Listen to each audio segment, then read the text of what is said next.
Mabigat at marami ang tungkulin ng isang ina, lalo na kung wala itong katuwang sa buhay na makakatulong niya para sa pagpapalaki ng anak. Ang sabi pa nila, walang katulad ang pagmamahal ng isang ina. Gagawin niya ang lahat para sa kapakanan ng kanyang anak. Pero kasama ba sa pagiging ina ang pagpapakamartir sa pagsunod sa layaw ng anak? Paano kung tough love ang paiiralin ng isang ina sa kanyang anak? Anong mangyayari sa relasyon nilang dalawang mag-ina? Makakaya ba ito ng puso niya? Dear Papa Dudut, hayaan mong batiin kita at ang mga kasamahan mo ng magandang araw sa inyong lahat. Ako po si Conchita, aling Kunching, sa mga kapitbahay ko at kaibigan. 48 anyos na ako.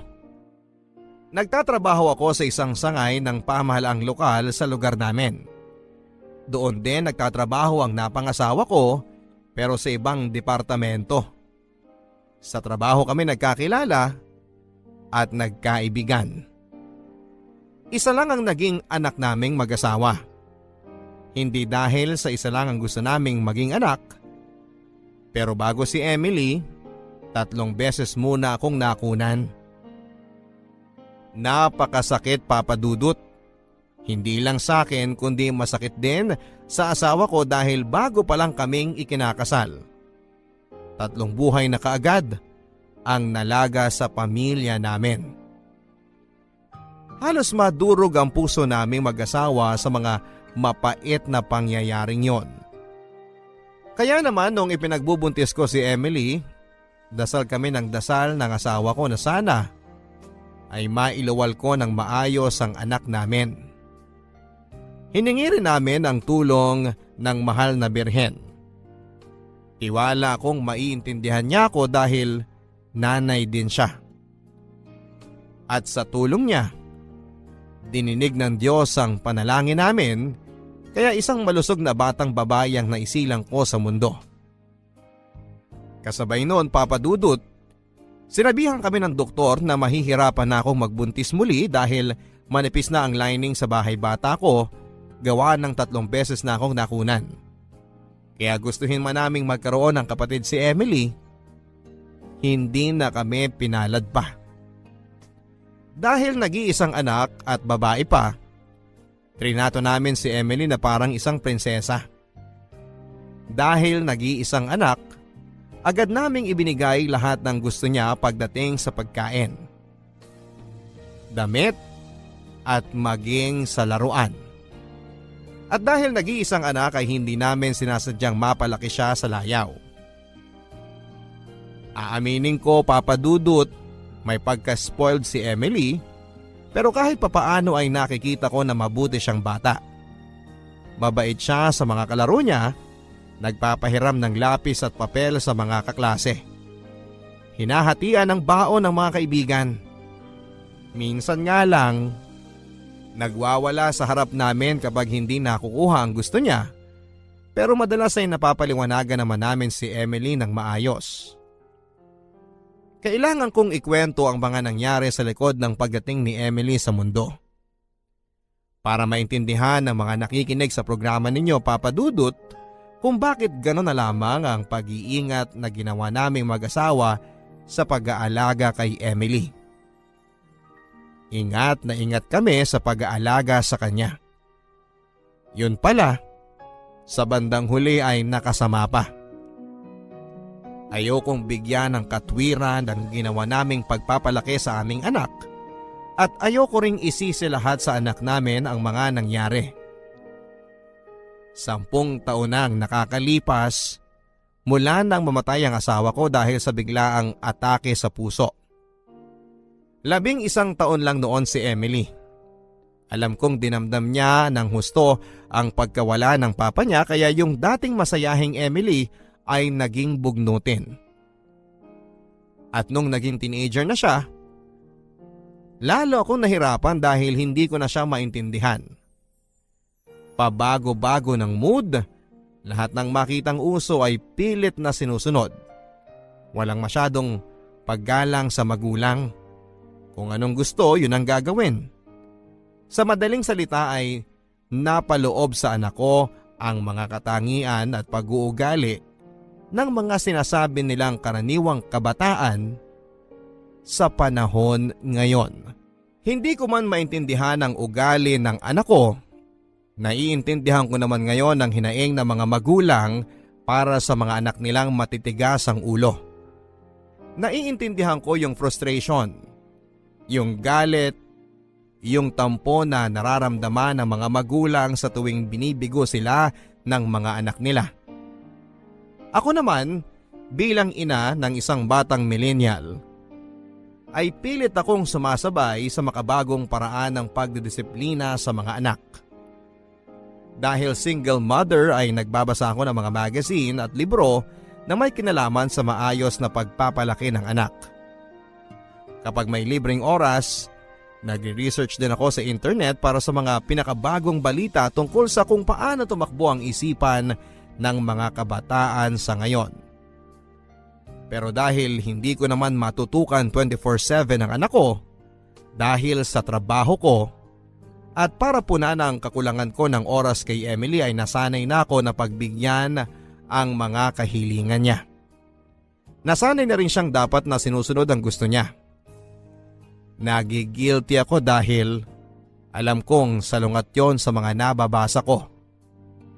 Pero sa ganung paraan lang ako makakabawi sa mga pagkukulang ko sa kanya bilang isang ina.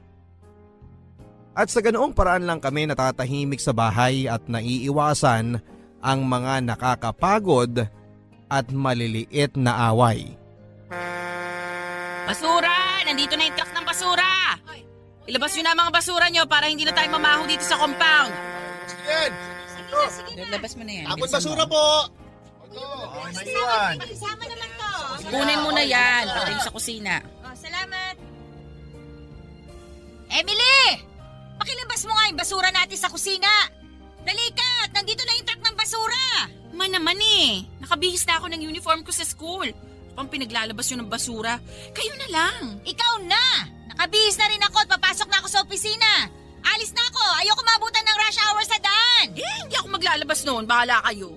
Anak naman, sige na. Ayoko. Ang baho-baho eh. Ay, syempre mabaho. Kaya nga basura eh. Sige na. Sige na, ako nang bahala. Pumasok ka na sa school mo. Yung baon ko. Hindi ba binigay ko na yung allowance mo para sa isang buong linggo?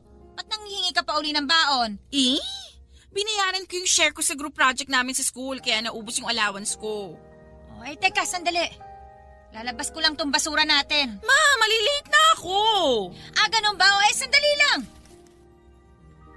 O, eto anak. Kulang to. Hindi ako kakain ng lunch. Magkano bang lunch mo? 100. Kailangan mo ba magdabog? O, eto na. Sige na, para makalis ka na. Late na ako.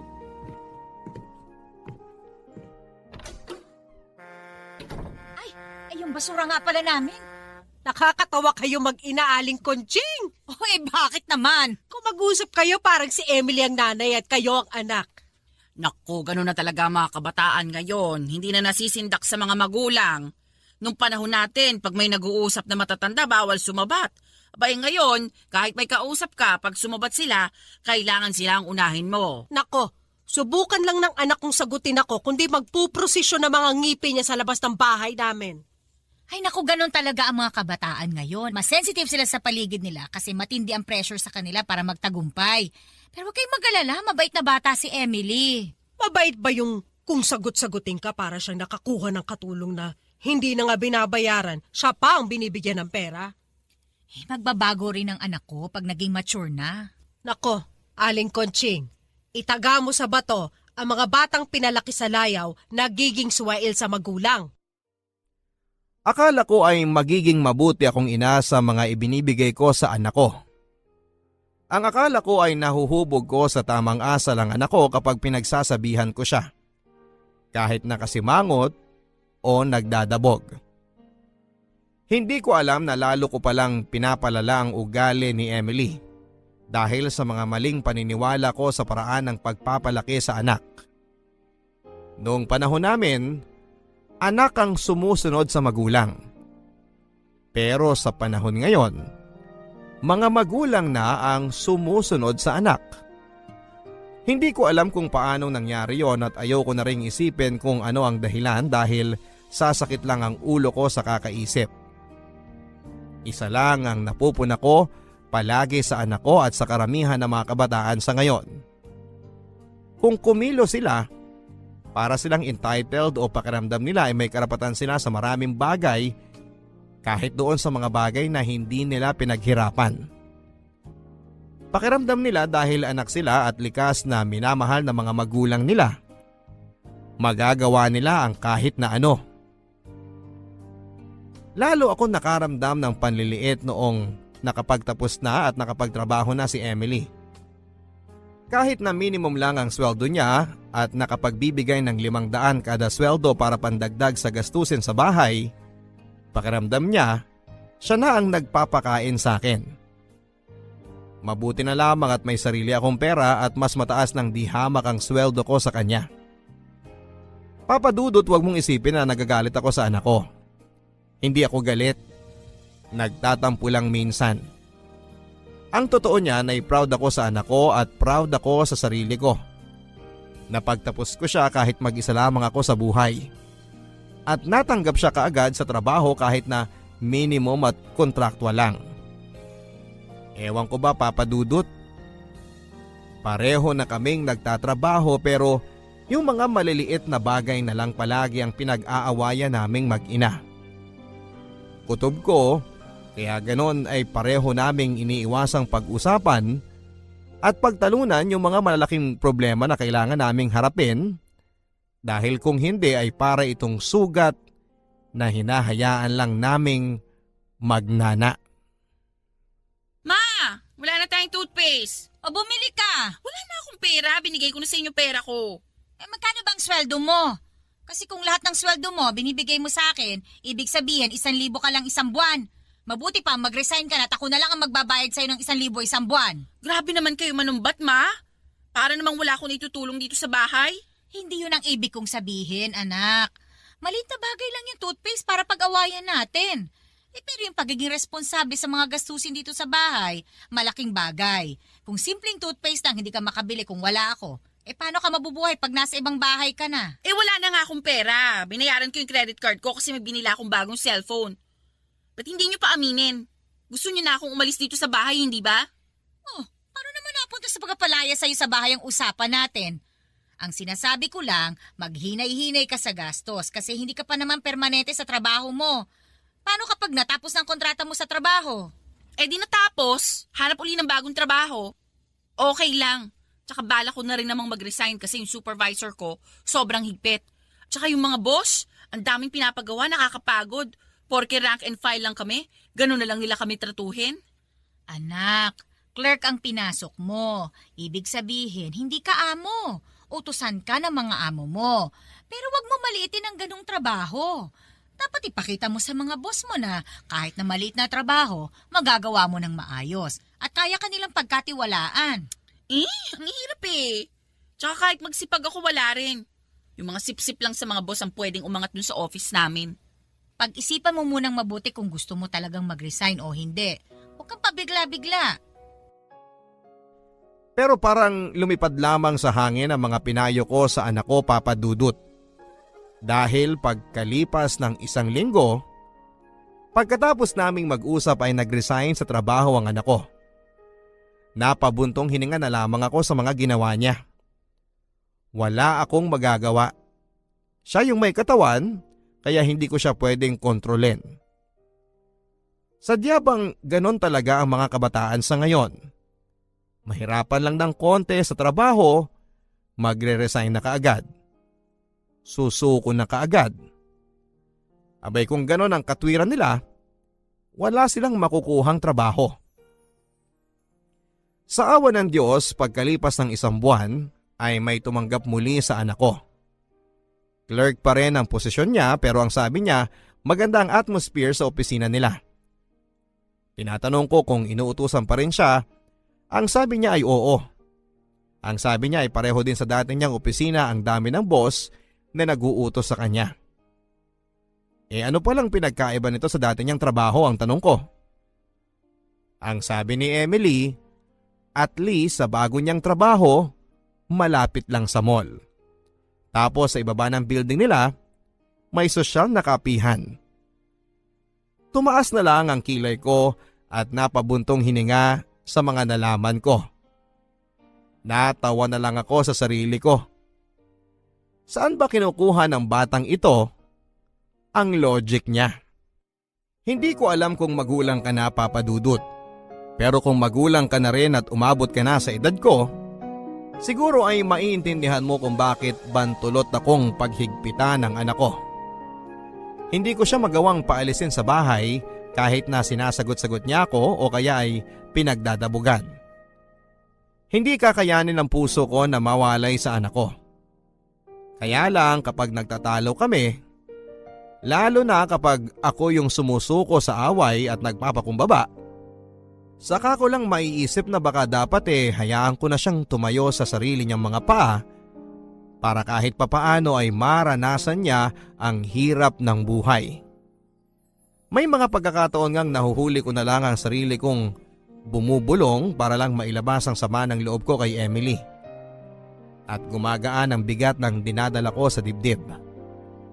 Minsan din, ako na yung umaatras, umaalis at ang pinakamalala, ako na yung tumatahimik para hindi na humaba ang pagtatalo naming dalawa na mag-ina. Pero Papa Dudut, huwag mong isipin sa araw-araw na lang na ginawa ng Diyos ay nagtatalo kami ng anak ko. May mga araw din naman na masaya kaming dalawa sa bahay ni Emily. Nanonood lang ng TV, nag-i-internet at minsan ay kumakain kaming dalawa sa labas. Yun na yung parang bonding moments naming mag-ina. Kaya lang kapag lumalabas kami, ako palagi ang gumagastos. Ako ang nagbabayad ng tanghalian namin, ako ang nagbabayad ng mga pinamili niyang personal tulad ng toiletries at pati makeup na ginagamit niya. Sa akin din niya kinakarga. Hindi ako nagrereklamo sa ginagastos ko para sa anak ko. Ang totoo niyan ay masaya pa ako kapag alam kong naibibigay ko sa kanya ang mga material na bagay na gusto niya. Natutuwa ako kasi iniisip ko na kailangan pa rin ako ng anak ko. Kailangan niya ako para mabuhay. Uulitin ko, Papa Dudut. Alam kong mali ang ginagawa kong magbigay sa anak ko pero pakiramdam ko rin kasi kasalanan ko na lumaki siyang walang ama. At kailangan kong punuin yung kakulangan na yon sa buhay niya sa pamamagitan ng pagbibigay layaw sa lahat ng gusto niya. Alam kong wala na sa tamang katwiran ng mga sinasabi ko pero hindi ko mapigilan. Ewan ko kung hanggang saan ako tatagal sa pagbibigay sa kanya. Kaya lang, ako ang ina ni Emily. Kaya malamang, kahit mamatay ako pa rin ang magbibigay. Ayokong masira ang relasyon naming mag-ina dahil lamang sa mga maliliit na bagay na hindi dapat pinag-aawayan pa.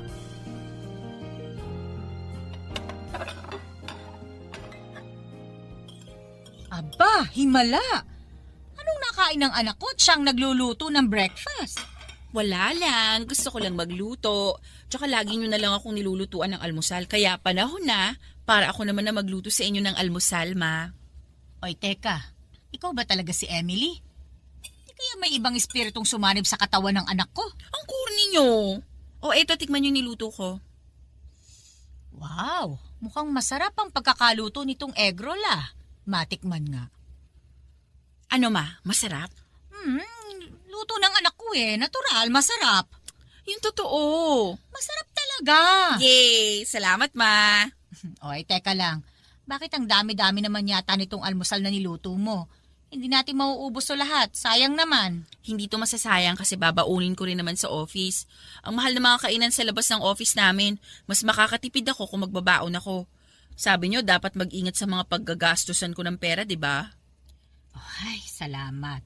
Sa wakas, natuto na rin ang anak ko. Ay, teka. Ako na maglalagay nito sa baunan mo. Maligo ka na at baka malate ka sa opisina nyo. Wag na, ako na lang maglalagay sa baunan. Tsaka hindi pa kayo kumakain kaya wag na muna ninyong iligpit. Ako na lang ang magliligpit at maghuhugas ng kinainan natin. Mauna na kayong pumasok kasi mas maaga ang pasok ng mga government workers kaysa sa aming nasa private sector, di ba?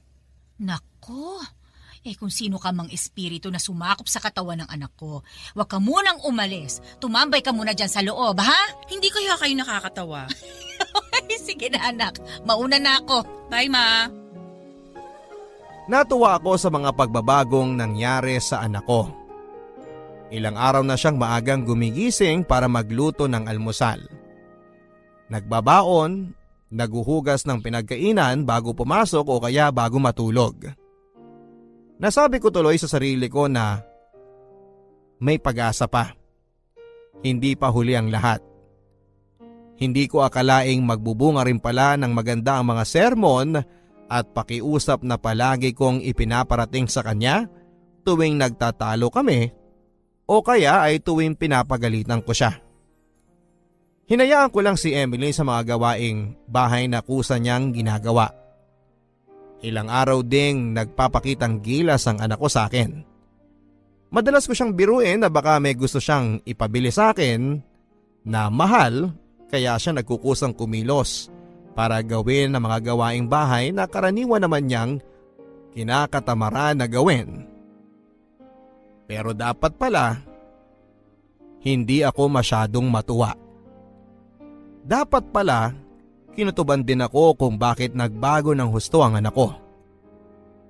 Huli na nang malaman ko na may matindi palang dahilan kung bakit nagbago ng pag-uugali ang anak ko.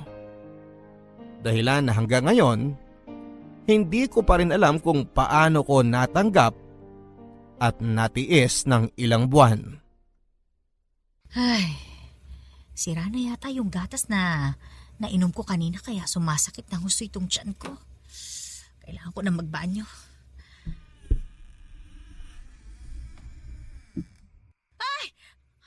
Ay, sino ka?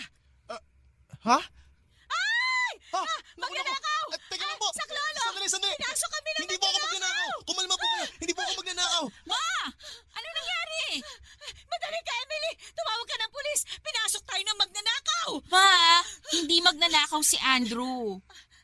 Kilala mo itong magnanakaw na to? Kilala ko siya at hindi siya magnanakaw. Boyfriend ko si Andrew. Hello po. Anong boyfriend? Ay, teka lang ha. Hating gabi na.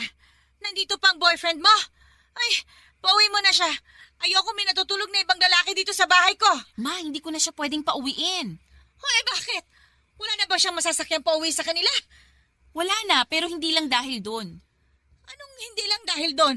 Ano ibig mong sabihin? Hindi ko na siya pwedeng pauwiin kasi dito na siya nakatira. Doon siya natutulog sa kwarto ko. Ano? Para akong binuhusan ng malamig na tubig nang narinig kong sinabi yon sa akin ni Emily. Kaya pala siya gumising ng maaga, nagluluto ng almusal at naguhugas ng pinagkainan niya pagkatapos ay dahil may tinatago siyang lalaki sa kwarto niya na hanggat hindi ko nabubuko ay hindi niya sasabihin sa akin ang katotohanan. Kung alam mo lang ang tintin ng galit at sama ng loob ko sa anak ko ng gabing yon. Maaawa ka sa akin sigurado, Papa Dudut. Alam mo yung pakiramdam na parang sinaksa ka sa likod ng taong pinakahuli mong inaasahang gagawa sa iyo noon. Yun ang pakiramdam ko. Iniisip ko habang nakatulala ako sa sinabi ni Emily na magkasama sila sa kwarto ng boyfriend niya ng ilang araw na. Bakit kailangang mangyari sa akin to? Bakit ako pinarurusahan ng Diyos ng ganito? Wala naman akong hinangad kundi ang mapabuti at maibigay lahat ng mga alam kong ikakasiya ng anak ko. Pero bakit niya nagawa sa akin yon? Ang gusto ko lang naman ay maging isang ina sa anak ko. Gusto kong maiyak at magwala ng katulad ng ginagawa ni Emily sa akin kapag hindi niya nakukuha ang gusto niya. Gusto kong sampalin at saktan ang anak ko dahil sa kawalan ng paggalang na ipinapakita niya sa akin. Bakit hindi ko napansin ang mga maliliit na palatandaan na meron na pala kaming ibang kasama sa bahay? Na hindi lang kaming dalawa ng anak ko ang nakatira sa bahay. Dapat kinutuban na ako nung palagi siyang nagluluto ng marami para ialmusal naming dalawa, o kaya naman ay kapag maghahapunan ay palaging sa loob ng kwarto siya gustong kumain. Dapat kinabahan ako nung nireklamo ako ng mga kapitbahay na laging may upos ng sigarilyong nagkalat sa tapat ng bahay namin, samantalang pareho naman kaming hindi nagsisigarilyo ng anak ko. At nung may makita akong underwear na panlalaki sa mga labahin ng anak ko, dapat kinausap ko na siya. Ang boyfriend niya ang unang humingi ng pasensya sa akin. Siya na rin ang nagpakilala sa sarili niya. Siya daw si Andrew. Nahihiya daw siya ng husto dahil natuklasan ko ang ginagawa nila. Hindi raw niya sinasadyang ilihim yon sa akin at ilang araw na niyang sinasabi kay Emily na sabihin na sa akin ang katotohanan. Pero ang anak ko ang tumatanggi. Ang anak ko walang sinabi, parang natatawa pa sa mga nangyari. Ni walang bahid ng nakukonsensya siya sa mga nagawa niya. Si Andrew ay 21 years old. Mas bata sa anak ko ng 1 taon. Walang trabaho pero ang sabi niya ay sumasali daw siya sa mga competition sa mga laro sa computer at doon daw siya kumikita ng pera. Pero kahit gaano kahaba ang paliwanag niya sa akin kung anong ginagawa niya sa buhay, ay hindi ko maintindihan. Kung sinabi niyang clerk din siya o kaya janitor o kaya sales agent, maintindihan ko pa. Pero yung sinasabi niyang kumikita siya ng pera sa paglalaro ng computer, hindi ko talaga maintindihan. Naging mahinahon pa rin ako sa kabila ng panloloko nila sa akin ng gabing yon. Tinapat ko sila na hindi ako sang-ayon na nagli-live-in silang dalawa nang hindi pa kasal at sa bahay ko pa mismo sila nagsasama. Sinabi ko kay Andrew na kailangan na niyang bumalik sa bahay nila dahil hindi na ako papayag na manatili pa siya sa bahay ko ng isa pang gabi. Doon na umalma ang anak ko. Sinabihan niya ako na malaki na raw siya at pwede na raw niyang gawin kung ano ang gusto niya. Hindi na raw ako dapat nakikialam. Noong nagtaas na rin ako ng boses at nagmatigas na hindi ako papayag kahit na magwala siya sa harapan ko, iniba naman ni Emily ang taktika niya para magbago ang isipan ko. Sinabi niya na kawawa naman daw si Andrew. Naghiwalay na raw ang mga magulang nito at parehong nagsabi sa kanya na bahala na raw siya sa buhay niya. Total ay malaki na siya. Magkanya-kanya na lang daw sila sa buhay. Pero pinatira pa rin si Andrew ng nanay nito sa bahay nila. Kaya lang pinalayas din dahil may iba na tong kinakasamang lalaki. Alam ng anak ko kung paano ako paikutin. At nakumbinsi niya ako na mas mainam na sa amin na lang muna si Andrew tumira. Habang naghahanap to ng mas maayos na trabaho at mapagkakakitaan. Total naman daw ay wala na akong magagawa kasi nangyari na ang hindi ko gustong mangyari. Gawin na lang daw namin kung ano ang makakabuti para sa lahat. Hindi ako kumbinsido sa mga sinabi ng anak ko, Papa Dudut. Alam kong hindi totoo ang sinasabi niya, pero pikit mata ko na lamang na tinanggap para matapos na ang gulo at bumalik na sa ayos ang loob ng pamamahay namin. Eto na naman ako, Papa Dudut. Malamang ay sinasabi mo sa isip mo na wala akong kadaladala. Pumayag na naman ako sa gusto ng anak ko. Hindi na ako mag-iisip ng idadahilan kung bakit ako napapayag. Hindi na ako magpapalusot dahil wala na ako maisip na dahilan o palusot. Pero nang mahimasmasan ako pagkalipas ng isang buong araw, ay nakapag-isip-isip ako. Kahit nakuha ni Emily ang gusto niya na makasama ang boyfriend niya sa bahay, may mga patakaran akong naisip na dapat sundin nilang dalawa. Dahil kung hindi, kahit masakit sa akin ay papalayasin ko silang dalawa sa bahay. Yon ay kung kakayanin ng puso ko na mapaalis ang anak ko.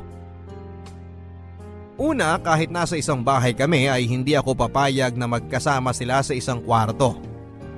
Dahil dalawa ang kwarto namin sa bahay, sinabi ko na kung hindi matutulog sa sala si Andrew, kaming dalawa ni Emily ang magkasama sa isang kwarto. Nag-alboroto si Emily sa mga sinabi ko. Pero ang sabi ni Andrew, sa sala na lang daw siya matutulog. Ayaw daw niyang mawalan ng kwarto si Emily at mawalan ako ng privacy kapag natulog siya sa kwarto ng anak ko. Gusto kong matawa sa mga sinabi niyang yon. Dala marahil ng pagiging bata pa niya kaya hindi niya naisip na nawalan ako ng privacy nung araw na tumira siya sa bahay namin. Pero tumahimik na lamang ako. Ikalawa, lahat ng utilities sa bahay, equal ang hati. Ilaw, tubig, pagkain, dapat ay pantay-pantay ang hati. Hindi na pwede na ang 1,000 bigay ni Emily kada buwan. Umismid lang sa akin ang anak ko nang sinabi ko yon. Pero hindi na siya nagsalita pa. Akala ko maliliit na tagumpay na yon para sa akin. Kaya lang sa unang 2 linggo lang yon naging totoo.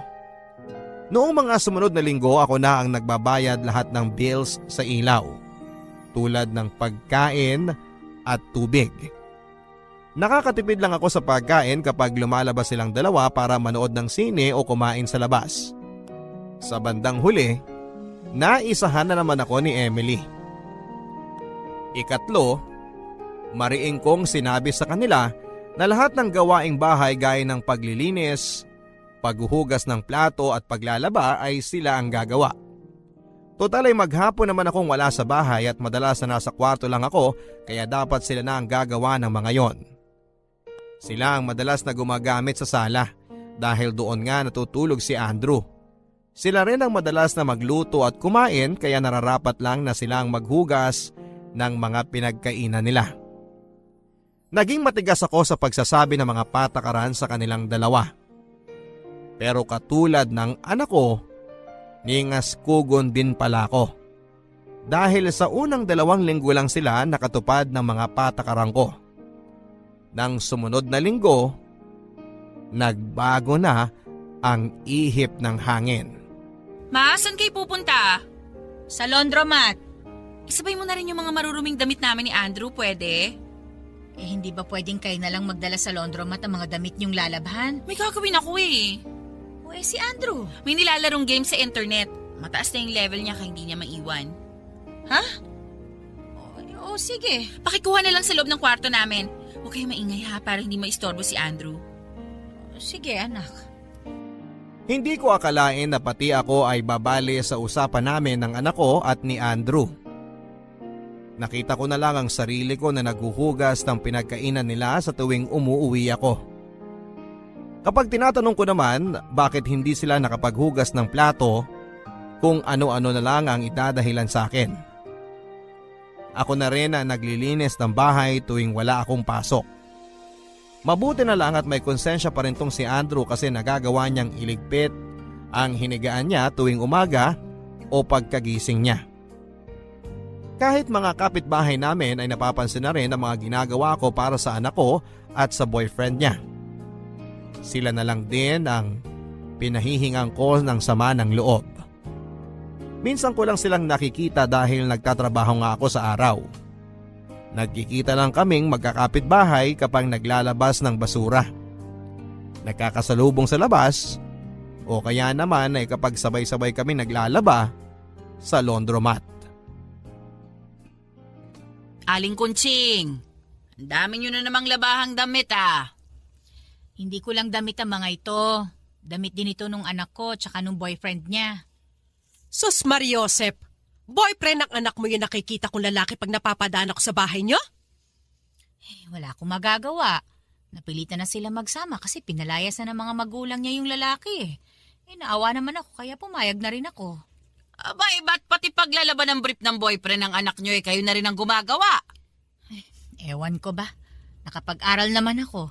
Pero pagdating sa anak ko, para akong engot na sunod-sunuran na lang sa gusto niya. Nanay ka, anak mo siya. Walang nanay na natitiis ang mga anak nila. Ay, sinabi mo pa. Kaya kahit magreklamo ako, hanggang doon na lang. Wala na akong magagawa pa. Mali yun, Aling Conching. Nanay kayo, hindi kayo martir. Alam niyo sa tingin ko, kayo ang kailangan magbago ng ugali. Bakit ako? Ako na nga yung inaapi sa sarili kong bahay. Ako pa yung kailangan magbago. Kailangan niyo maging matapang. Kung mahal niyo ang anak niyo, hindi niyo siya hayaan ng tratuhin kayo na parang basahan. Kasi bukod sa hindi kayo nakakatulong na mabagong ugali niya, kayo lang din ang nasasaktan. Ang kailangan niyo yung tinatawag nilang tough love. Tough love? Tough love? Isang konsepto at uri ng pagmamahal na para sa kapakanan ng minamahal natin. Magpapatupad tayo ng mahigpit na pagdidisiplina at sa pilitan silang pananagutin sa mga responsibilidad nila sa buhay. Dahil sa mga sinabing yon ng kapitbahay namin, naalala ko yung isang motivational speaker na may kapansanan na minsang napanood ko sa TV. Natuwa ako ng husto sa kanya.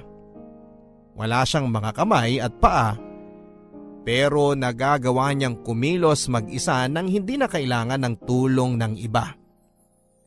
Nakakapunta siya kung saan-saan para magsalita at magbigay ng inspirasyon sa maraming tao nang hindi na inaalalayan pa. Masayahin din siya sa kabila ng kanyang kapansanan. At lahat ng taong nakakapakinig sa kanya ay nai-inspire sa kwento niya. Isa na ako sa mga na-inspire niya. Noong sinabi niyang ginamitan siya ng nanay niya ng tough love ay naging curious ako kung ano ba yon. Ang sabi niya nung lumalaki raw silang magkakapatid, lahat sila ay nagsasalitan sa mga gawaing bahay. Kahit may kapansanan siya, hindi siya trinato na espesyal o iba ng kanyang ina. Minsan, siya na nga raw mismo ang nagrereklamo. Kasi alam naman daw ng nanay niya na wala siyang mga kamay at paa pero pinaguhugas pa rin siya ng pinagkainan nila. Ang katwiran ng nanay niya, kahit daw mabasag lahat ng mga plato at baso sa bahay nila, kahit araw-araw silang bumili ng mga bagong pagkakainan nila, hindi raw problema yon sa kanya. Titiisin niyang mahirapan ang anak niya kaysa makita niya itong kawawa at hindi alam kung paano tutulungan ang sarili sa paglabas nito sa totoong mundo. Mabuti na lamang at hindi ako ang naging ina ng motivational speaker na yon. Hindi dahil sa ayoko magkaroon ng anak na may kapansanan, kung hindi dahil sa wala akong tapang para gawin yon sa sarili kong anak. Hindi ko kayang makitang nasasaktan ang anak ko. Kapag hindi niya kaya sa isang bagay, hindi na ako magtsatsagang turuan siya. Ako na lang ang gagawa. Mahal ko ang anak ko, Papa Dudut. Hindi ko yata siya makakayang tiisin. Naniniwala ako na ang nanay ay napaka-resilient talaga. Nung tinignan ko sa diksyonaryo kung ano ang Tagalog ng salitang resilient, ang nabasa ko ay nababanat. Nagtaka ako. Nababanat? Parang kulang ang salitang Tagalog para sa tunay na ibig sabihin ng resilient sa Ingles. Isa tong pang-uri na ang ibig sabihin ay nagagawang kayanin at makarecover kaagad sa isang napakahirap na kondisyon o sitwasyon. O may kakayahan itong bumalik sa dating hugis pagkatapos itong mabend, ma-stretch o makompress. Pero naisip ko, ang galing din ng Tagalog. Dahil sa isang salita ay nasaklaw niya ang buong ibig sabihin ng maraming salita sa Ingles. Ang mga nanay may kakayahang mabanat ang maraming bagay sa sarili niya. Nababanat niya ang pagkatao niya para umakma sa pangangailangan ng iba.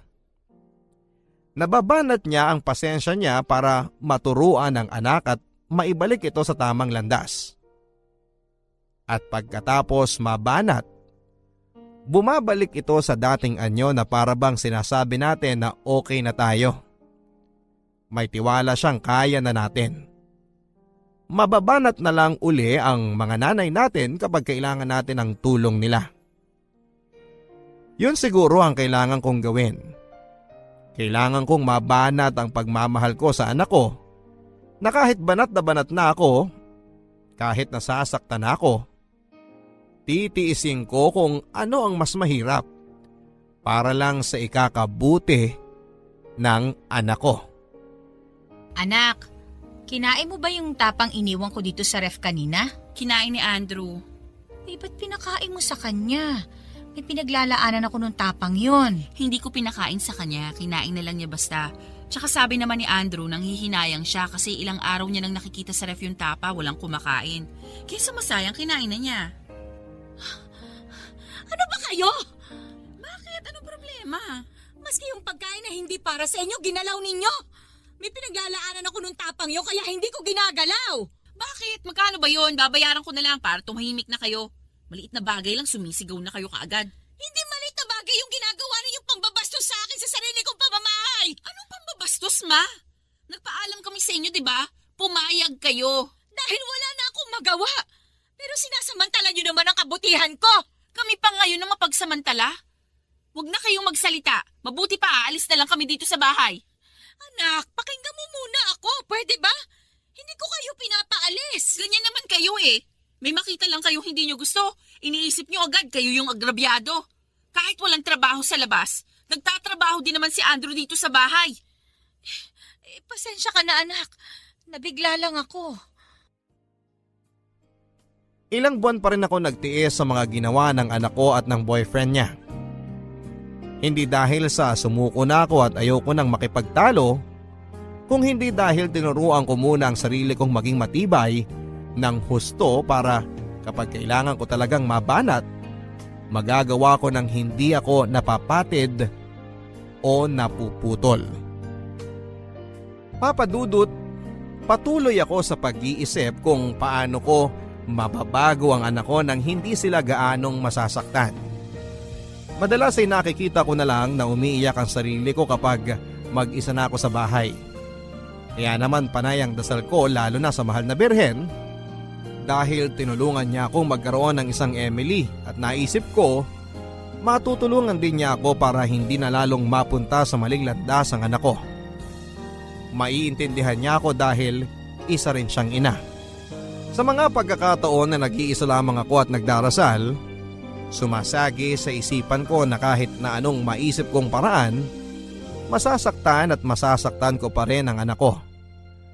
Mabuti pang masaktan na siya ngayon kesa masaktan siya pag umabot na siya sa edad ko. Hindi ko alam kung magiging epektibo ang gagawin ko. Pero nagpasya ko na gagawin ko yon nang walang galit. Ayokong isipin ng anak ko na kaya ko sila pinahihinto sa maling gawain nila ay dahil galit ako. Kaya nung nasa bahay kaming lahat at walang nangyayaring gulo, sinabihan ko silang kausapin ko sila. Ma, bakit mo kami pinatawag ni Andrew? May tinatapos pa akong report eh. Okay lang sa akin, ma. Ano po ba yun? Gusto kong sabihin sa inyo na yung maririnig ninyo sa akin, sigurado akong hindi ninyo magugustuhan. Pero para mabagong sitwasyong kinalalagyan nating lahat, kailangan kong manindigan. Wow, ano na naman to? Andrew, kailangan mo nang umuwi sa inyo. Po? Hindi ako nakakatulong sa'yo at sa mga magulang mo kung hahayaan kung dito ka tumira sa amin. Isa pa, wala na akong mukhang maihaharap sa mga kaibigan ko dahil nandito ka. Bakit naiintindihin yung sinasabi ng mga tao? Ikaw, Emily, dito ka sa bahay. Hindi ka susunod sa kanya. Ma, malaki na ako. Hindi mo ako mapipigilan kung gusto kong sumama kay Andrew. Ay, kung gano'n ay sige. Payag na akong umalis ka sa bahay na ito. Sumama ka kay Andrew. Ha?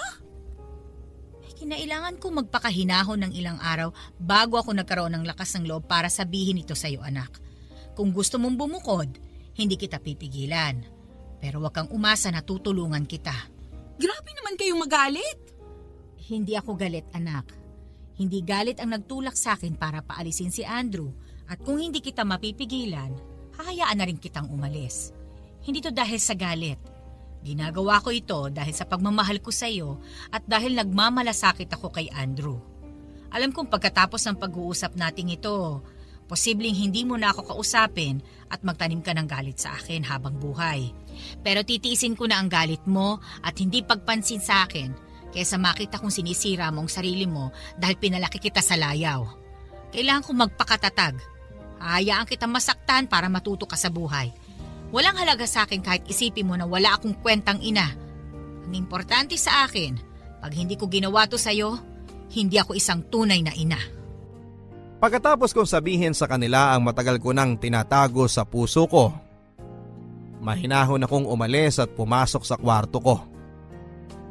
Doon ay tahimik akong iniyak ang mga sinabi ko. Aaminin ko, Papa Dudut, mas masakit para sa akin ang mawalay sa anak ko, pero higit ako nasasaktan kung sa paanong wala na ako dito sa mundo. Hindi na niya alam kung paano mabuhay. Kinabukasan, pagbukas ko ng pintuan ng kwarto ko ay nakita ko ang malalaking bag ni na Andrew at ni Emily. Parang tinusok ng patalim ang dibdib ko sa hinuhulaan kong mangyayari. Kahit nilahad ko na ang saloobin ko sa anak ko ay baliwala pa rin. Aalis pa rin siya at gagawa ng hindi tama. Masakit sa akin yon bilang isang ina at gusto kong bawiin ang mga sinabi ko sa kanya. Pero bago ko magawa yon, inunahan ko na lamang sila sa pag-alis. Pagbalik ko kinagabihan, tahimik ang buong bahay. Umalis na sila at napabuntong hininga na lamang ako. Isang linggo na rin akong walang kasama sa bahay. Tiniis kong hindi makasama ang anak ko para maturuan siya. Tiniis ko dahil gusto ko ring maturuan ang sarili ko sa kung ano talaga ang tunay na pagmamahal. Nabalitaan ko na nag-break na sila ni Andrew. Nakikitira na lamang si Emily sa isang kaibigan at ang sabi ng ilang kapitbahay namin, minsan daw ay nakita nila si Emily na namamalengke sa isang public market. Mukhang pagod at medyo pumayat daw. Baka daw hirap na sa trabaho.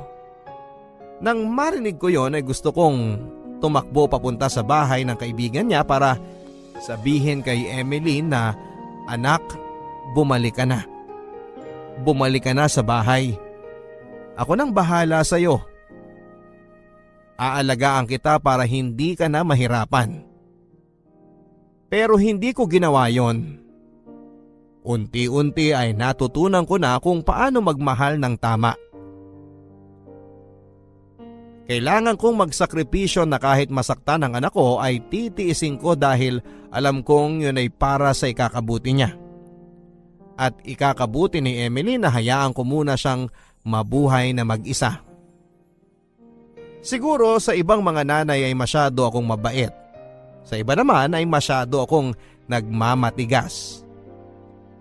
Pero sa ngayon, ang alam ko lang ay isa akong nanay na nagmamahal sa kanyang anak. At kung ito ang bunga ng pagmamahal na yon, ang hindi naming pagkikita ay titiisin ko at kakayanin ko. Salamat sa pagpapaunlak mo sa akin, Papa Dudut. Salamat sa mga tagapakinig ninyo na nakarinig ng kwento ko. Sana sa mga magulang na katulad ko ay magsilbing aral sa inyo ang nangyari sa aming mag-ina. Sana sa munti kong paraan ay may naidulot akong mabuti para sa iba. Hanggang dito na lamang, Papa Dudut. At maski nga po lupa ay nakapag-ahente na rin po siya. At dahil po doon ay nakapagtapos naman po kami ng pag-aaral at ngayon nga po ay sinuwerte rin na makakuha ng trabaho bilang virtual assistant sa isang kumpanya na nakabase sa ibang bansa. Ngunit kung ano man po ang swerte na inabot namin sa usaping pinansyal, ay parang nabawi naman sa kamalasan dahil sa ugali ng kapatid ko, Papa Dudut.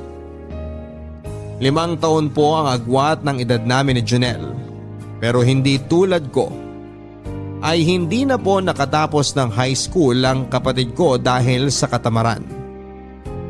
At isa pa pong masaklap dyan ay parang may sakit na nga po ang kapatid ko. Ang pagiging klepto.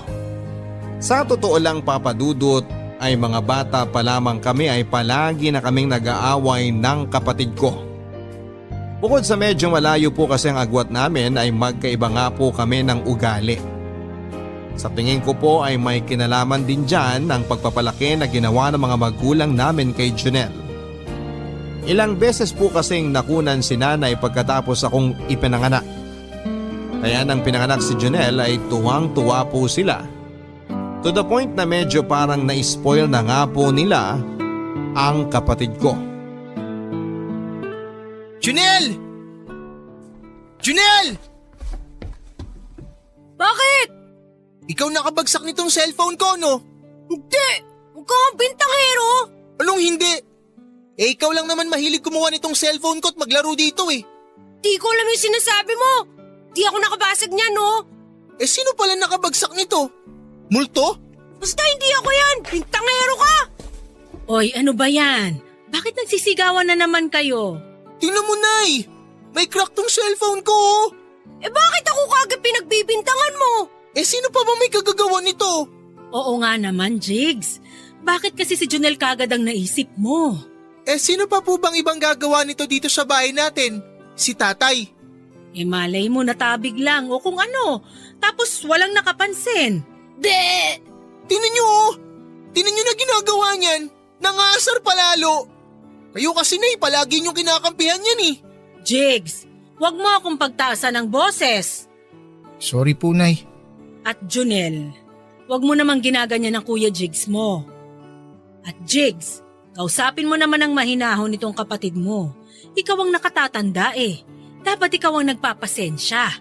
Nay, nakakainis eh. Yan lang naman na mahilig makialam ng gamit ko. Tapos itong cellphone ko palagi niyang kinukuha ng walang paalam para paglaruan. Hindi naman po tama yun. O Junel, ikaw naman kasi. Bakit naman hindi ka nagpapaalam sa kuya mo? Naglalaro lang naman po ako eh. Bakit kasi hindi nyo nalang din ako ibili ng cellphone? Masyado ka pang bata. 10 years old na nga ako, Nay. Yung mga kaklase ko may cellphone na rin. O siya, sige.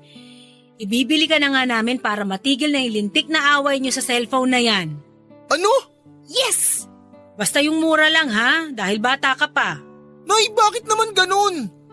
Ako yung nasira yung cellphone tapos si Junel yung ibibili niyo ng bago? Yung mura lang ang bibili namin sa kapatid mo, para lang matigil na yung away niyo. Yang cellphone mo, kaya namang i-repair yan ng tatay mo. Huwag na kayong mag-away tungkol dyan. Ay, ewan ko sa inyo, Nay. Hoy! Jigs! Aaminin ko po Papa Dudut na lumaki po ako na iniisip na ang paborito ng aking mga magulang ay ang aking nakababatang kapatid. Kapag ako po ang nagkakamali ay sigurado pong pagsasabihan ako at sasawayin. Pero kapag ang kapatid ko po ang nagkakamali at mas madalas pa po siyang magloko kaysa sa akin ay sasawayin po siya. Pero saglit lang. At kung minsan nga po ay parang pinapabayaan na lamang. Hindi ko po alam kung dahil ba ito sa pagod lang sila na sumuway at magalit sa kapatid ko dahil tiyak na hindi rin papatalo ang isang yon. O kung dahil ba mas paborito lang ito sa akin. Kapag kami naman po ay nagkakabanggaan ng kapatid ko, matik na po yan nasasabihan ako na huwag nang patulan dahil ako ang nakakatanda. Pero dahil sa ginagawa po nilang yon ay parang palaging ang kapatid ko tuloy ang nananalo tuwing magtatalo o mag-aaway kami. Kaya parang nawalan na rin tuloy ito ng paggalang sa akin bilang kuya niya. Dahil alam niya na kahit na anong mangyari, siya ang papanigan dahil siya ang bunso at ako ang mas dapat na mature.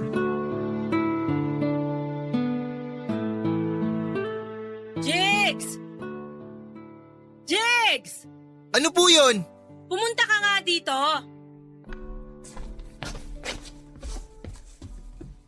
Nay, bakit po? Kumuha ka ba ng pera dito sa pitaka ko? Ho? Hindi po. Yung totoo. Hindi nga po. Bakit ko naman po gagawin yun? Ang tanda ko kanina may naiwan pa akong 500 dito eh. Bakit dapat na daan na lang ang andito? Hindi ko po alam. Ano ba yan? Tatatlo lang tayo na andito sa bahay. Sino ba ang kukuha dito? Nay, baka si Junel lang nangupit dyan. At bakit naman mangungupit yung kapatid mo 12 anyos lang yun? Di ba kapag pinabibili niyo yun sa tindahan, kadalasan hindi na nga niya binibigay yung sukli? Iba naman yung hindi pagsasauli ng sukli sa pangungupit. At saka yung mga sukli-sukli na yon, barya-barya lang naman yung natitira, kaya ayos lang na ibigay ko na. Nay, alam niyo naman na minsan hindi ko yun ginawa sa inyo kahit nung bata ako. Sandali nga po. Junel! Junel! O bakit? Ikaw ang nangupit sa pitaka ni nanay, no? Hindi! Sino pa bang kukupit kay nanay? 3 lang tayo dito sa bahay ngayon. Kanina, 500 daw yung nasa pitaka niya. Ngayon, 400 na lang. Ewan ko! Umamin ka na kasi. Hindi nga ako eh. Tama na! Tama na! Papayaan nyo na! Ha? Hindi pwede, Nay. Kailangan malaman natin ang totoo. Hindi nga ako! Tama na, Jigs! Sige na! Tumigil na kayo! Baka nalito lang ako kanina. Baka nagkamali lang ako ng bilang. Tingnan mo! Sigaw ka pa ng sigaw dyan! Nay, alam ko na nawalan talaga kayo ng pera. Huwag naman kayo magsinungaling. Jigs, tama na nga sabi eh. Tapos na ang usapan. Hinding-hindi ko po makakalimutan ang pangyayaring yon, Papa Dudut. 8 years ago, Sabado ng hapon. Yon ang araw na unang nangupit si Junel sa amin. Tandang-tanda ko po dahil kakatapos lang po ng birthday ko noon. Mga 2 araw pa lang ang nakakalipas. Pero nagkaroon na po agad ng malaking away sa amin. Yun din po ang unang pagkakataon na nangupit si Junel na kapansin-pansin na ang halaga. Kung dati nakagawian lang po nito na manguha ng basta-basta ng mga barya sa bahay o kung hindi man ay hindi na magsoli ng sukli, sa edad na 12 anyos ay natuto na rin po itong mangupit ang kapatid ko. At kahit na wala po akong pruweba ng mga panahon na yon na si Junel ang nangupit dahil sa mga sumunod na parehong mga insidente na nangyari sa bahay namin, ay naging sigurado na po talaga ako, Papa Dudut, na hindi lamang nalito si nanay noon sa bilang niya ng pera niya sa wallet. Sigurado ako na si Junel nga po ang nangupit sa wallet niya. Pagkatapos po kasi noon ay ilang beses ko na ring nahuli itong si Junel na pumapasok sa kwarto ni nanay kapag walang tao dito. At dahil may sarili namang kaming kwarto na magkakapatid ay wala namang dahilan para pumasok siya sa kwarto nila. Pero nung kinuwento ko po yun kay nanay ay pinagkibit balikat lamang niya ito. At nang tahasan ko siyang tinanong kung nawawala na ba siya ng pera, ay sinabi lang niya na hindi naman. At huwag ko na raw pag-isipan ng masama ang kapatid ko. Sa totoo lang po, Papa Dudut, tingin ko ay kaya rin lumaki ng magaspang ang ugali ng kapatid ko ay dahil kinukonsinti po ng mga magulang ko ang mga masasamang ugali nito noong bata pa lamang siya. Toddler pa lamang po kasi ay talagang makulit, aligaga at may pagkamatigas na ang ulo ng kapatid ko. Pero dahil bata pa siya noon at cute pa, sa halip na sawayin po nila ang kapatid ko ay parang aliw na aliw pa sila. Tulad ng pagkaaliw ng iba naming mga kamag-anak kapag sumasagot ito ng pabalang sa mas matanda sa kanya. O kaya ay kapag napapaaway o may ginawang kabulastugan ito, Papa Dudut. Ang cute daw kasi, bata pa lamang ay parang matanda na kung magsalita at umasta. In short ay siguro po ay sa murang edad ng kapatid ko ay tumatak na sa isipan niya na nakakatuwa sa ibang tao kapag bastos ka at wala kang modo. Sa katunayan kapag may mga bisita o kaya ay kapag may pinupuntahan kaming birthday o reunion, ay palagi kaming nakukumpara ng kapatid ko. Ako daw ang tahimik at masipag sa school, pero ang kapatid ko naman daw ay ang brusko at siga. At may isa pa nga pong tiyuhin na humihirit noon na wala na raw palang iisipin pa ang mga magulang ko. Dahil ako daw ang mag-aahon sa kanila sa kahirapan. Samantalang ang kapatid kong bunso ay pupwedeng maging pulis na magiging tagapagtanggol nila. Kaya lang lumipas po ang panahon at lumipas na rin po ang pagiging bata at cute ng kapatid ko. At ang naiwan na lang ay ang kanyang pagiging pasaway at matigas ang ulo. Mula sa pagiging cute ay naging isa na lang itong malaking konsumisyon.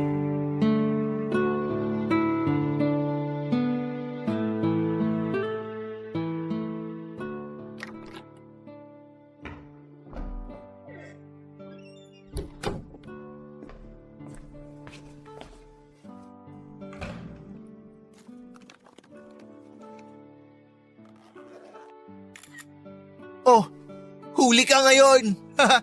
Hoy, anong ginawa mo? Eh di pinicturean kita sa akto. Wala ka nang kawala. Magnanakaw ka.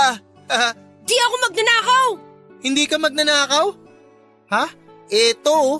Kitang-kita ka sa picture na hawak mo yung wallet ni nanay. Akin na yan! Wala ka, huli ka na. Akin na sabi! Ano ba? Itawan mo nga yung cellphone ko. Aray! Akin na yan. Akin na sabi. Sisirain ko to! Sige, sirain mo para lalo ka mapagalitan. Bata-bata mo pa, magnanakaw ka na. Bayolente ka pa. Ay, gago. Bayaran mo yan, ha?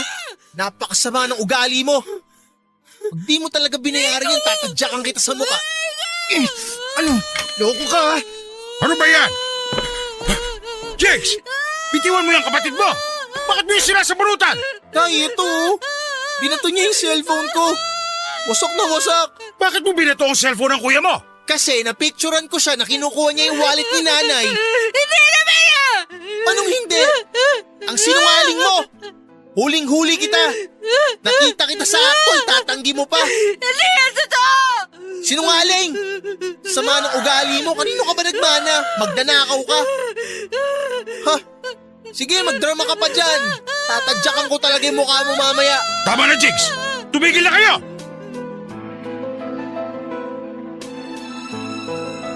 Pareho po kaming napagalitan ni Jonel Papadudut. Pero hanggang sa huling pagkakataon ay hindi talaga ito umaamin sa kasalanan niya. Sobrang galit ko po talaga noon sa kapatid ko. Lalo pat binasag niya ang cellphone ko na napakarami ng mga pictures at mga ala-ala na nakasave. At ang masakla pa niyan ay pinag-ipunan ko po ang cellphone na yon. Papadudot gamit ang tinipid kong baon. Pero sa isang iglap lang ay nawala ito ng dahil pa sa kapatid ko. At siguro nga po sa puntong yon ay nalaman na talaga ng mga magulang namin ang pangungupit ni Jonel. Kahit pa hindi talaga ito umamin. O baka noon pa nila talaga alam. Pero dahil nagkaroon ng gulo ay napilitan silang harapin. At siguro pampalubag loob na rin sa akin ay binili na lamang din po nila ako ng bagong cellphone na katulad nung binasag ni Jonel. Pero kahit pa ganoon po ang ginawa ng mga magulang ko ay hindi po nito naibsan ang galit ko sa kapatid ko at ang hinanakit ko sa kanila.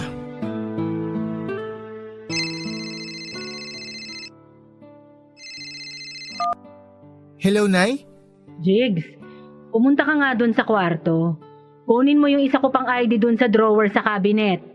Picturean mo at ipadala mo sa akin dahil kailangan ko daw ng isa pang ID para dito sa permit. Ah, sige po.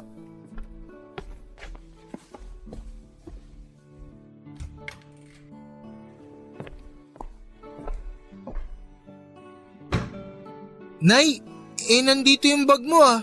Pati wallet mo. Naiwan mo? Ah, oo. Iniwan ko lang yan dyan. May iba akong dala. Itong wallet. Ah, bayaan mo na lang yan dyan. Iniwan mo yung wallet mo? Paano ka uuwi? Ah, huwag ka nang mag-alala. May pera pa ako dito. Ah, yung ID, nahanap mo na? Nay, naguguluhan po ako. Bakit? Nay, hindi ko po talaga maalis sa isip ko eh. Bakit nyo iniwan yung wallet at saka bag nyo? Buong araw kayong maglalakad ng permit sa munisipyo. May iba kasi kung bag na ginamit. Pati po wallet, iba? Oo. Bakit po ganun? Anong bakit? Normal lang naman yun, di ba? Nay, hindi naman po yun normal eh. Lalo na yung maraming wallet. Normal lang sa mga babae ang maraming ginagamit na bag at wallet ng sabay-sabay. Bakit parang dati hindi naman kayo ganyan? Ay, hindi mo lang napapansin dati. Nay, umamin nga kayo. Sadya ba kayong nag-iiwan ng bag at wallet dito sa bahay para dyan na lang kumupit si Junel? Ano? Ikaw, mahilig ka talagang magtagpi-tagpi ng mga bagay. Nay, paano kayo umabot sa ganyan? Ano? Na wala na kayong magawa. Hindi nyo na makontrol yung pagnanakaw ng sarili nyong anak. Pwede ba, Jigs? Masyadong malikot yung utak mo. Pero hindi nyo po itinanggi na magnanakaw si Junel. Sige na, Jigs. Sumasakit na ang ulo ko. Marami pa akong gagawin. Ipadala mo na yung ID ko. Sa paglipas ng panahon ay lumala na nga po ang pangungupit ng kapatid ko.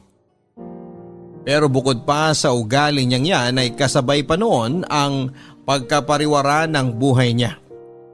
Ilang beses na po itong naging repeater noong elementary dahil sa palaging bagsak sa mga klase niya. At nang maitawid niya nga po ang elementary ay naging pasaway din po lalo noong high school.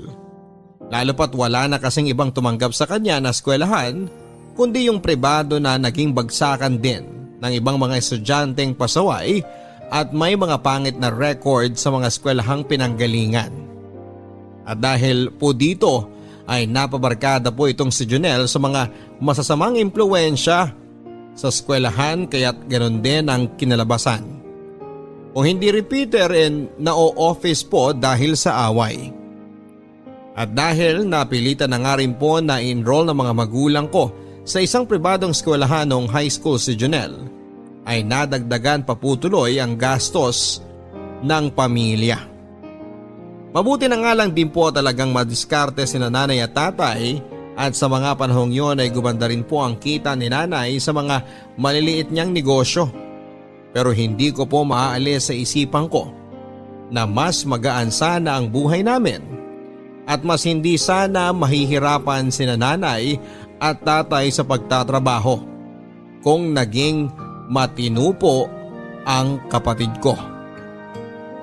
Ngunit lahat po ng pagsisikap ng mga magulang ko ay napunta rin po sa wala. At lahat ng pag-asa nila sa kapatid ko na magbabago pa ay nabasura lang dahil hindi rin naman po ito nakatapos ng high school. Lalo pa pong lumala ang kapatid ko nang mahumaling ito sa video games.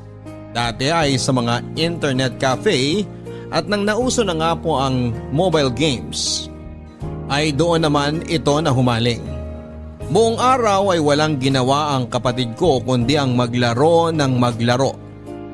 At ang mga magulang ko naman po ay parang nawala na rin ang pag-asa sa kapatid ko at pinabayaan na lamang ito na mabuhay na parang tambay sa bahay.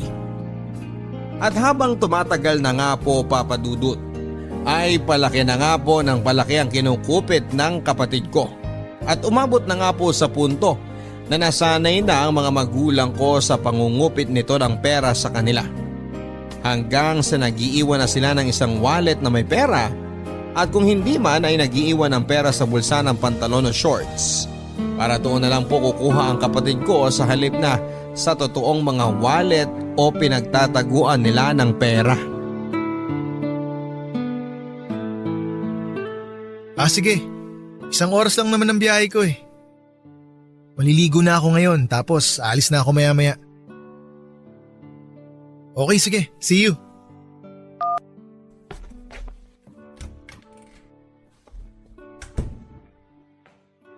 Nako, tandaan mong mabuti at baka hindi mo na naman dyan nilagay. Dito kayo nilagay, sigurado ako. Dito sa kahon na to. Ano ba naman yan? Nakakahina naman ng tuhod yan. 5,000 din yun. Kaya nga eh. Bakit naman kasi nag-uuwi ka ng ganong kalaking pera dito sa bahay? Alam mo namang po pwedeng mawala yun dito eh. Eh malay ko ba? Eh di ba nag-iiwan na nga tayo ng pera dito para doon na lang kukuha si Junel? Eh naubos na rin naman yung laman ng mga yun.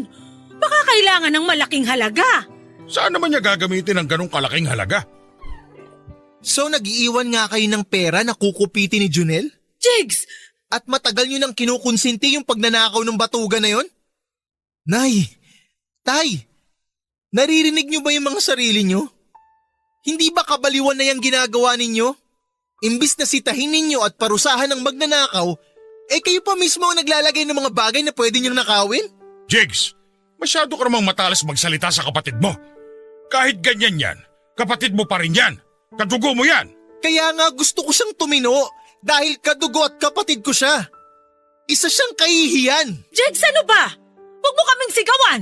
Pasensya na ho Pero tingnan nyo, Nay. Sa akin napakahigpit ninyo. Pero dun sa kapatid ko na batugan na yon, hindi kayo makapalag.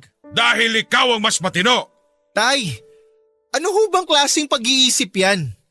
Hindi ho yan dahilan. Yung kapatid ko ayaw nyo po bang tumino? Tay, 23 anyos na yun. Wala pa rin pupuntahan ang buhay niya. Paano pag nawala na kayo? Sino magpapakain dun? Sino magbibigay ng mga luho nun? Dahil siguradong hindi ako. Dahil hindi ko kukonsintihin yung ugali nun. At baka nga ako pa mismo ang magpakulong dun eh. Jigs, bakit ka ba ganyan magsalita? Dahil puno na ho ako, Tay. At parang mababaliw na ako dito sa bahay na to sa totoo lang. Bakit ho kasi pinalaki nyo ng ganun si Junel? Nagsimula sa pa-20-20 nung bata.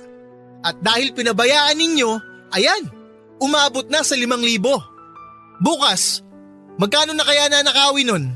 Jigs, ganyan na talaga ang kapatid mo. Hindi na magbabago yan. Kailangan niyang magbago, Nay. Hindi po pwedeng hindi. Hindi tama na hindi. Baka mamaya kapag hindi na sapat ang mga ninanakaw nun dito, magnakaw na yun kung kani-kanino sa labas. At Nay, Tay, sigurado ako na ang kababagsakan ni Junel kung hindi mapapatay yan, e mabubulok sa kulungan yan.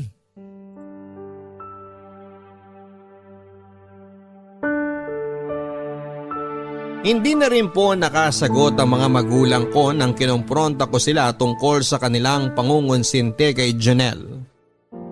Kahit na po nagigilty ako dahil napagtaasan ko sila ng boses. At alam kong nasasaktan ko na rin sila sa mga sinasabi ko tungkol sa pagpapalaki nila kay Junel. At pati na rin sa mismong kapatid ko ay alam kong tama lang yon na nagpahayag ako sa kanila ng nararamdaman ko. Lalo pat sigurado ako na ako ang nasa tama. Kahit saan man ninyo tingnan, ang pagnanakaw ay pagnanakaw. Isihodang kapatid, kadugo o mahal mo pa yan sa buhay. Kung may pagkakasala ay dapat na panagutin. Hindi lang pagsabihan kundi panagutin, Papa Dudut. Pero ang mga magulang ko, hindi na nga po kayang panagutin ang kapatid ko sa mga kasalanan niya, ay tinamad pa sila na pagsabihan ito. At sa awa naman po ng Diyos, ay parang nagka-epekto rin po ang ginawa kong pagsasalita kina nanay at tatay. Matapos pong mawala ng 5,000 ni tatay ay kinumpronta po nila si Junel at tinanong nila kung may kinuha ba itong pera sa kwarto ni nanay. Pero syempre ay hindi naman po umamin ang kapatid ko. At dahil wala naman pong pruweba ay wala na rin pong nagawa sina nanay at tatay kundi ang magparaya na lamang sa kapatid ko, bagay na naintindihan ko naman. Kaya naisipan ko pong mag-install ng CCTV sa loob ng bahay namin, Papa Dudut. At wala pang 2 linggo ay nagamit ko na kaagad ito.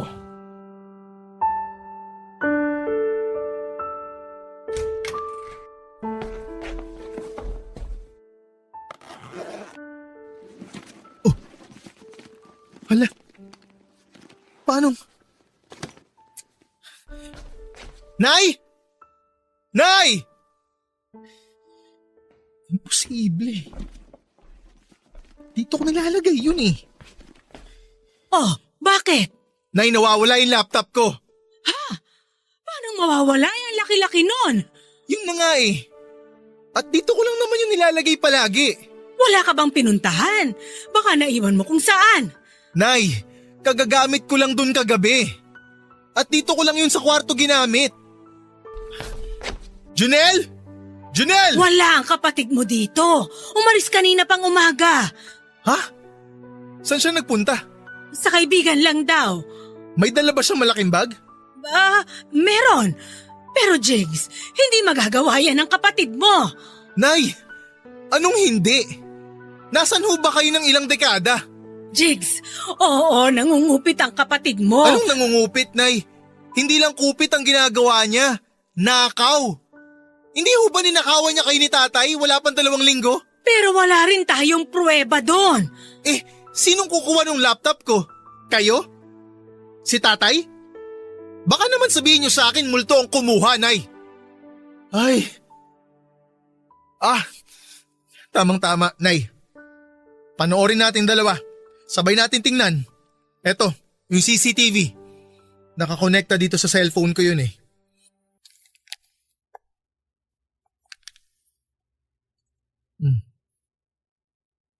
Oh, ayan, Nay. Panoorin natin. Mabaging langit. Oh, Nay. Ayan oh. Huling-huli na. Pumasok si Junel dito habang nasa CR ako. Ayan ho, Nay oh. Eto na yung ebidensya. Pagbalik ng kapatid mo, kausapin natin. Paano kung naibenta niya na yon, Nay? Mapapatay ko talaga yung anak niyo. Jigs, huminahon ka. Laptop lang yon. Anong laptop lang, Nay? Lahat ng trabaho ko nandun. Hindi lang laptop ang ninakaw niya sa akin, Nay. Mismong kabuhayan ko ang ninakaw ng anak niyo.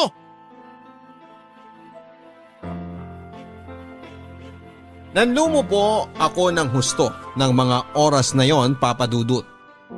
Iba pa rin po pala kapag nakita mo na sa sarili mong mata kung paano ka naloko ng isang tao. At sigurado rin po ako, Papa Dudut, na ganoon din po ang nararamdaman ng mga magulang ko nang nakita nila sa mismong mga mata nila ang nakuna ng CCTV na na-install ko. Ang mismong pagnanakaw ng anak nila sa isa pa nilang anak. Buong araw po naming hinihintay na bumalik si Junel. Pero wala. Hindi po ito bumalik at siguro sa puntong yun ay alam na niya na wala na rin naman kaming iba pang pagdududahan kung hindi siya lamang. Lalo pat kawawala lang ng pera ni tatay, wala pang 2 linggo ang nakakalipas. Nang kinagabihan ng pagnanakaw ni Junel ng laptop ko ay narinig ko po si nanay na umiiyak sa kwarto nila at inaalo ni tatay. Sa totoo lang po ay naawa ko sa mga magulang ko sa puntong yon, Papa Dudut. Kumbaga, kung buong buhay ko ay nagtanim po ako ng galit sa kanila. Sa puntong yon ay parang biglang naglaho ang lahat ng yon. At bigla akong lumambot at naawa. Gayon pa man ay lugmok na lugmok din po ako sa mga panahon na yon. Dahil nga po sa trabaho ko bilang virtual assistant, ay naroon po ang lahat ng files ko. At kailangan ko talaga ng personal na laptop para sa mga trabaho ko.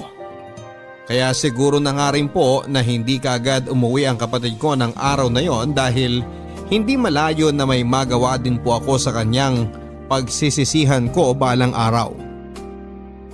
Lumipas po ang 3 araw at hindi pa rin umuuwi ang kapatid ko sa bahay. Cannot be reached pa rin ang cellphone niya at lahat ng mga kakilala niya na medyo kakilala din namin ay kinonta ko para hanapin siya.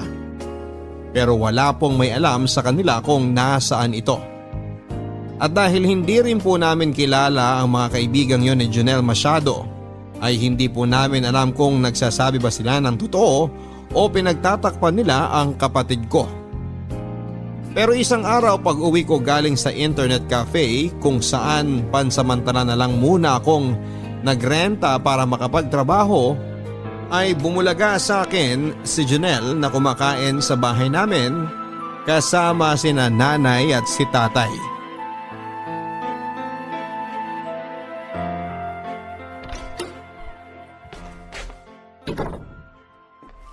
Nay, nagdala ako ng ulam. Anong ginagawa mo rito, hayop ka? Sandali Ang lang! kapal ng mukha mo! Anak, teka! Kumalma ka lang! Hoy, ibalik mo yung laptop ko! Jigs! Sandali lang! Pakinggan muna natin ang kapatid mo! Bakit, Nay? Ano na naman ba ang idadahilan yan? Jigs, nalagay sa delikado ang buhay ng kapatid mo. Kaya niya nagawa yun. Anong nalagay sa delikado? Ako mismo, Tay, ang maglalagay sa peligro sa buhay niyan! Napakakapal ng mukha mo! Puro ka palusot! Puro ka dahilan! Tama na, Jigs! Pakinggan mo muna ang kapatid mo! Kaya ako, Nay! Kailan niyo ho ba ako pakikinggan? Ha? Tay, kailan? Tingnan niyo nga nangyari dyan! Lumala ng lumala yan! Hanggang mismong kapatid niya, ninakawan niya na! Jigs, pinagbantaan ang buhay ng kapatid mo dahil na-scam siya ng isang negosyante. Gusto na sana niya magtayo ng maliit na negosyo na magre-resell ng mga rubber shoes na imported. Ang dami na niyang nakuhang kliyente. Pero nung dineposito na daw niya yung pera, tinakbuhan na siya. Jigs, alam kong maraming naging kasalanan ng kapatid mo. Pero sinusubukan na niya magbago. Magbago? Huwag niyo sabihin sa akin na bilog na naman ito ang ulo niyo at nagpapaniwala na naman kayo dyan. Jigs, bigyan mo naman ng pagkakataon ng kapatid mo. Marami na siyang nagawang kasalanan. Pero lahat naman ng tao ay pwede magbago. At natuto na siya. Tay, isipin niyo na lang ha, pinagbantaan ng buhay? Sino naman na magbabanta sa buhay ng balasubas na yan? Yung mga sinasabi niyang customer ko, no? Sinong hunghang ang papatay ng tao para lang sa sapatos? Ang bababaw na sinasabi niyang dahilan. Pinaiikot niya lang kayo. At kung totoong nagbago yan, bakit nagnakaw siya at hindi na lang humingi ng pera sa atin? Bakit kailangan niya pa tayong nakawan? Bakit niya pa kailangan nakawin yung laptop ko? At hindi lang isang beses to nangyari, Tay. Noon pa, alam na nating lahat na magnanakaw yan. Hindi lang natin pinag-uusapan, pinagtatakpan nyo lang, kinukonsente nyo kasi. Di huwag ka maniwala. Laptop lang yan, nagkakaganyan ka. Hoy, yung laptop na ninakaw mo, doon nakasalalay ang kabuhayan ko.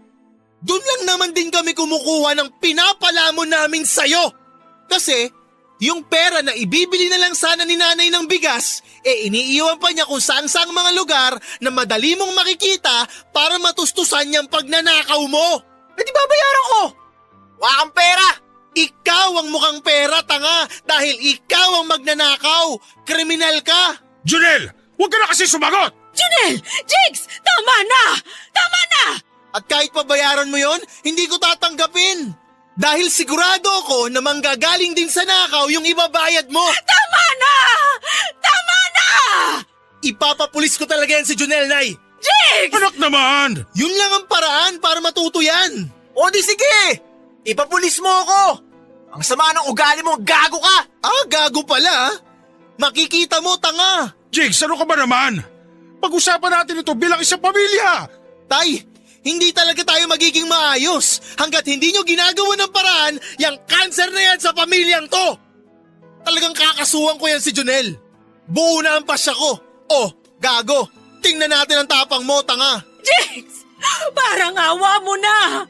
Magkaroon ka naman ng habag sa kapatid mo! Parang awa mo na, Jigs! Babayaran na lang namin ang tatay mo ang laptop mo! Kahit doblehin pa namin! Ganyan nyo talaga kamahal yung balasubas nyong bunso, ano? Sige, huwag kayong mag-alala. Hindi ko na siya kakasuhan. Kakalimutan ko na lang ang lahat. Pati na rin ang pagiging miyembro ko ng pamilyang to. Nay, ito yung ulam. Ipakain nyo dyan sa anak nyo. Jigs! Jigs! Jigs! Nagdilim po ang paningin ko nang nakita ko si Junel ng araw na yon sa aming hapagkainan. At kasama ang aking mga magulang na wari mo'y wala lang nangyari. Sa totoo lang po ay hindi ko po alam kung kanino ako mas nagalit noon. Sa kapatid ko na nagnakaw ng laptop ko o sa mga magulang ko na nagpabilog na naman ng ulo sa sinungalin kong kapatid. Hindi po kapanipaniwala ang kwento ni Junel Papadudut. Napakaraming butas at mga pangteleserye na mga kaganapan. Ang duda ko po noon ay siguro'y ipinanglakwatsa o bisyo lamang niya ng kanyang mga kabarkada o kung hindi man ay baka ipinatalo lamang niya sa mga pustahan sa mga games niya. Sa dalawang iyon naman po kasi umiikot ang buhay ni Junel, sa mga kabarkada at sa paglalaro ng games. At kaming pamilya niya ay alkansya lang niya ang tingin niya. Sa tingin ko nga rin po ay alam din naman ang mga magulang namin na puro kasinungalingan lamang ang mga kwento nito. Pero pinabayaan na lang nila dahil ang mahalaga lang naman siguro sa kanila ay nakauwi at nasa piling na nilang muli ang kanilang bunso. At nang nagmakaawa po si nanay na huwag ko nang kasuhan si Junel sa pagnanakaw nito ng laptop ay doon ko na po talaga na-realize kung sino talaga ang mas mahal at ang paborito.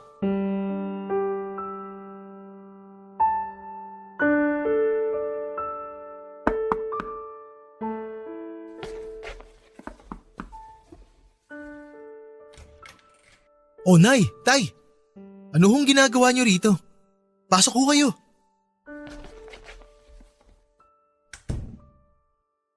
Jigs, anak. Umuwi ka na sa bahay. Pinapauwi niyo na po ako sa bahay. Bakit po? Pwede ko na hubang kasuhan si Junel sa pagnanakaw niya sa akin? Jigs naman. Nakakalungkot naman yung mga sinasabi mo eh. Nakakalungkot po talaga, Nay. Dahil ngayon, talagang mas naging malinaw sa akin na si Junel ang paborito at mas mahal ninyo. Jigs, kaya nga kami narito ng nanay mo para suyuin ka ng bumalik sa atin. Hindi rin namin kaya na hiwa-hiwalay at watak-watak tayo. Hindi ko ho kayang tumira sa iisang bahay na alam kong may kasama akong kriminal. Jigs, masyado namang grabe ata ang sinasabi mo. Kapatid mo pa rin si Junel. At krimen pa rin ang pagnanakaw. Tay, kahit bali-balik ta rin nyo, kriminal pa rin ang anak ninyo. At ako, biniktima niya. At gusto nyo na patawarin ko na lang siya ng basta-basta? Magkasundo kami at kalimutan na lang ang lahat na nangyari? Bakit ho ganun? Eh anong balak mo? Hindi ka uuwi sa atin hanggat hindi kami puwapayag na kasuhan mo ang sarili mong kapatid? Oo, yun nga ho ang plano ko. Ay, anak naman, alam mo ba kung gaano kalaki ang gastos dyan sa binabalak mo? Eh baka mas malaki pa ang magastos mo sa abogado kaysa sa laptop na yun eh. Kumonsulta na ho ako sa abogado. At magiging madali lang daw po ang kaso, lalo pat may ebidensya ako na galing sa CCTV. Jigs, naririnig mo ba ang sinasabi mo? Gusto mo talagang makulong ang sarili mong kapatid para dun sa computer mo? Nay, hindi niyo ho talaga makuha yung pinanggagalingan ko eh. Hindi lang ho ito tungkol sa laptop. Tungkol ho ito sa paninindigan. Tungkol ho ito sa tama at mali. Tungkol ho ito sa hustisya. Hustisya na kailanman ay hindi ko naramdaman sa pamilya natin. Mga bata pa lang kami, ako na palagi ang nagpaparaya dyan kay Junel. Ako na ang palaging nag-a-adjust kapag inaatraso niya ako. Ako lang ang palaging umiintindi. Kung kayo, kaya niyo magpikit mata dyan sa pagnanakaw at pagsisinungaling ni Junel, ako hindi. Hindi ko naman anak yan eh. Kaya hindi ko siya kailangan tiisin. Nay, Tay, buong buhay ni Junel. Bata pa lang siya, pinalaki niyo na sa layaw at kinonsinti niyo. Sa halip na kayo ang gumabay at tumuwid sa mga pagkakamali niya. Kayo pa ang nagpakontrol sa bisyo niyang pagnanakaw. Jigs, tama na. Talagang tama na. Nay, Tay, nagpalaki kayo ng halimaw.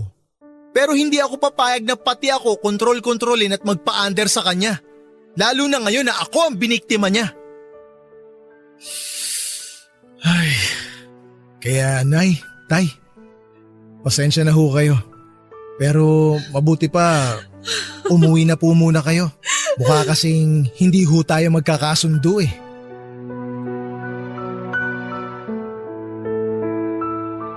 Umuwi po na bigo ang aming mga magulang na masuyo po akong muli na bumalik pa sa amin at makipag-ayos sa kapatid ko, Papa Dudut. At hindi ko na nga po alam pero tila yung pagpunta ni nanay at tatay sa nilipatan kong bahay ang mas nakapagpalaki ng galit ko at pagpapasya ko. Naturuan na talaga ng leksyon ng kapatid ko. Sa pagpunta po nila ay malinaw naman ang mga motibo nila na pagkasunduin kaming magkapatid na parabang away bata lang yon. Pero hindi na po kami mga bata, Papa Dudut, at dahil sa pangungonsinti ng mga magulang ko kay Jonel sa mahabang panahon, hanggang sa pagtanda tuloy nito ay hindi na niya natutunan ang mga bagay at asal na dapat noon pa lamang noong bata pa kami ay natutunan na niya. At kung meron naman po ako sigurong natutunan dahil sa halos 2 dekada kong pagiging saksi sa ginawang pagnanakaw ng kapatid ko sa mga magulang namin, ay dapat ay hindi rin po siguro ako nagbulag-bulagan dati. Maaaring mas matanda si nanay at tatay pero hindi ibig sabihin na sila ang mas malakas, mas mature at mas mulat. At tila tinanggap na nila na habang buhay na silang gugulangan ng kapatid ko. Kaya tinuloy ko na po ang pagpapablatter sa kapatid ko, Papa Dudut, kahit na alam kong masasaktan ang mga magulang ko. Pero in the end ay pinagkasundo na nga lang din po kami ng barangay, bagay na alam ko naman na mangyayari din. Pero ang mahalaga sa akin ay ang magka-record si Jonel at nang maramdaman naman niya na may mga consequences sa totoong buhay ang mga pagsisinungaling at pagnanakaw niya. Magdadalawang taon na rin po ang lumipas mula nang nangyari ang insidenteng yon sa aming pamilya, Papa Dudut. Hanggang ngayon ay nakabukod pa rin ako sa mga magulang ko. At hanggang ngayon ay si Jonel ay kasama pa rin ni nanay at tatay. Alam kong hanggang ngayon ay may tampo pa rin sa akin ang mga magulang ko. At paniguradong talagang galit pa rin sa akin ang kapatid ko. Pero kahit ako rin naman po, Papa Dudut, ay napakasakit din sa akin ang nasaktan ko sila.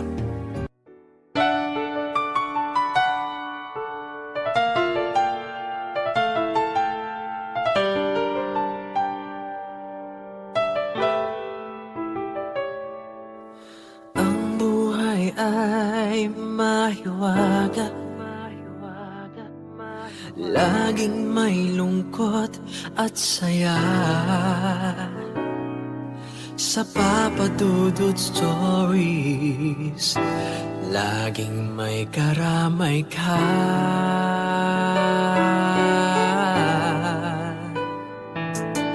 Mga problemang kay bigat,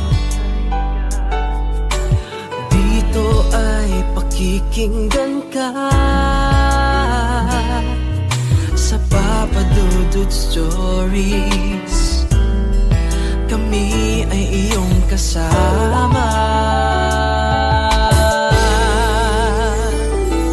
Dito sa Papa Dudut Stories, ikaw ay hindi nag-iisa.